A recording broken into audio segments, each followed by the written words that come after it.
If you talk all the time, you'll never hear what anybody else has to say. Therefore, all you'll have to talk about is your own conversation. The same is true for people who think all the time. The constant chit-chat of symbols and images and talk and words inside your skull. Now, if you do that all the time, you'll find that you've nothing to think about except thinking. And just as you have to stop talking to hear what others have to say, you have to stop thinking to find out what life is about. And the moment you stop thinking, you become into immediate contact with what Korzybski called, so delightfully, the unspeakable world, the non-verbal world. Some people would call it the physical world, but these words, physical, non-verbal, material, are all conceptual and is not a concept. So when you are awake to that world, you suddenly find that all the so-called differences between self and other, life and death, pleasure and pain, are all conceptual, and they're not there. They don't exist at all. When the old master Yakujo was asked, "What is Zen?" he said, "When hungry, eat. When tired, sleep."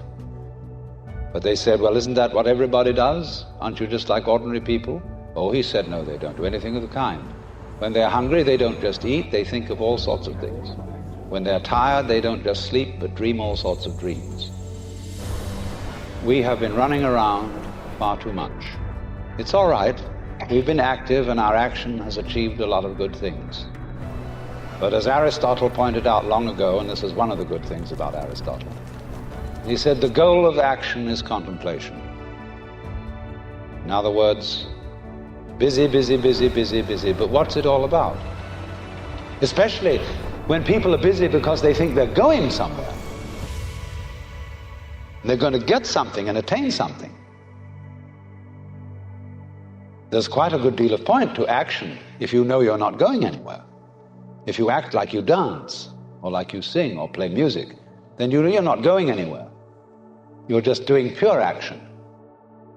But if you act with the thought in mind that as a result of action, you are eventually going to arrive at some place where everything will be all right, then you are on a squirrel cage, hopelessly condemned to what the Buddhists call samsara, the round or rat race of birth and death. Because you think you're going to get somewhere. You're already there. But the point is that one cannot act creatively except on the basis of stillness.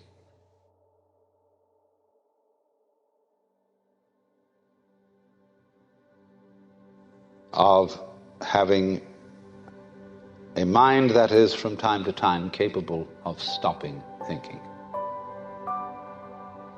And so this practice of sitting may seem very difficult at first, because if you sit in the Buddhist way, it makes your legs ache. Most Westerners start to fidget. They find it very boring to sit for a long time. But the reason they find it boring is that they're still thinking. If you weren't thinking, you wouldn't notice the passage of time. And as a matter of fact, far from being boring, the world, when looked at without chatter, becomes amazingly interesting.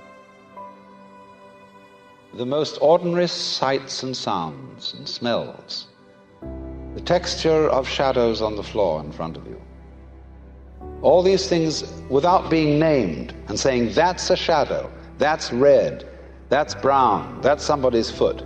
When you don't name things any longer, you start seeing them. You see, if you force sound into 5 tones, you force color into 5 colors, you're blind and deaf. The world of color is infinite, as is the world of sound. And it is only through stopping fixing conceptions on the world of color and sound that you really begin to hear it and see it. So this, shall I be so bold as to use the word discipline of meditation or Zazen, lies behind the extraordinary capacity of Zen people to develop such great arts as the gardens, the tea ceremony, the calligraphy, and the grand painting of the Sung dynasty and of the Japanese Sumi tradition. They found in the very simplest things of everyday life magic.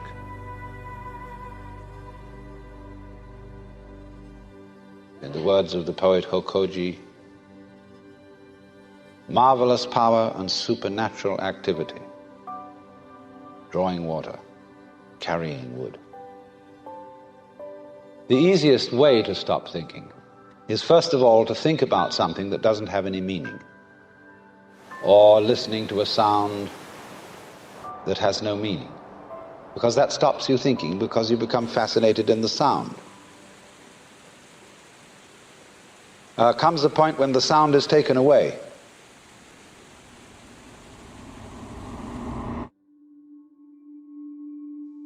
And you're wide open.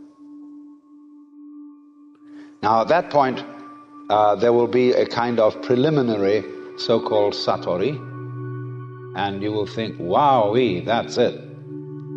You'll be so happy, you'll be walking on air. When Suzuki Daisetsu was asked, what is it like to have satori? He said, well, it's like ordinary everyday experience, except about 2 inches off the ground. From the standpoint of Buddhism, there is no fundamental difference between the transcendental world and this everyday world. The Bodhisattva, you see, who doesn't go off into a nirvana and stay there forever and ever, but comes back and lives ordinary everyday life to help other beings to see through it too. He doesn't come back because he feels he has some sort of solemn duty to help mankind and all that kind of pious cant. He comes back because he sees the two worlds are the same. He sees all other beings as Buddhas. He sees them, to use a phrase of G.K. Chesterton's, but now a great thing in the street seems any human nod, where move in strange democracy the million masks of God. The world as seen in an ordinary everyday state of consciousness. To find out that that is really no different from the world of supreme ecstasy. Because here is the light, that brilliant, blazing energy, brighter than 1,000 suns, which is locked up in everything. Now imagine this. Imagine you're seeing it. Vivid, vivid light, so bright, it's beyond light. It's so bright. And you watch it receding from you. And on the edges, like a great star that becomes a rim of red. And beyond that, a rim of orange, yellow, green, blue, indigo, violet.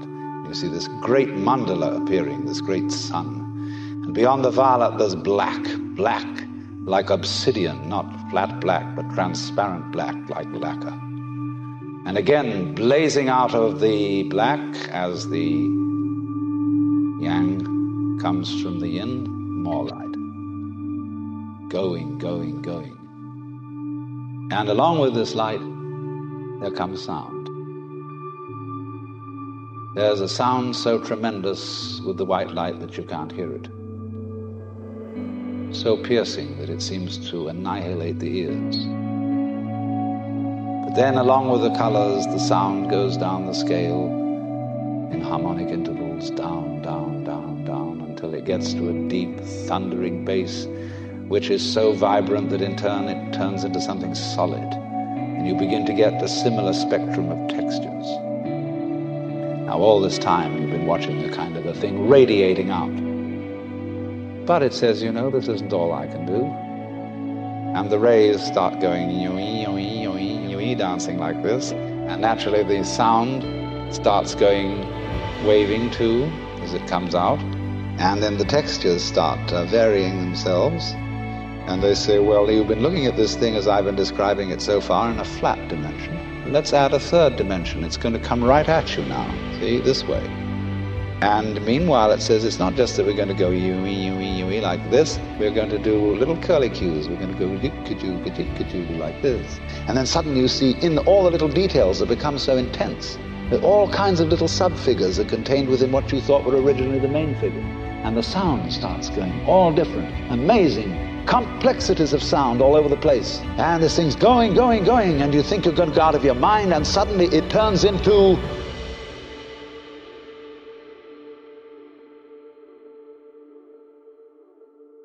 why, us sitting around here.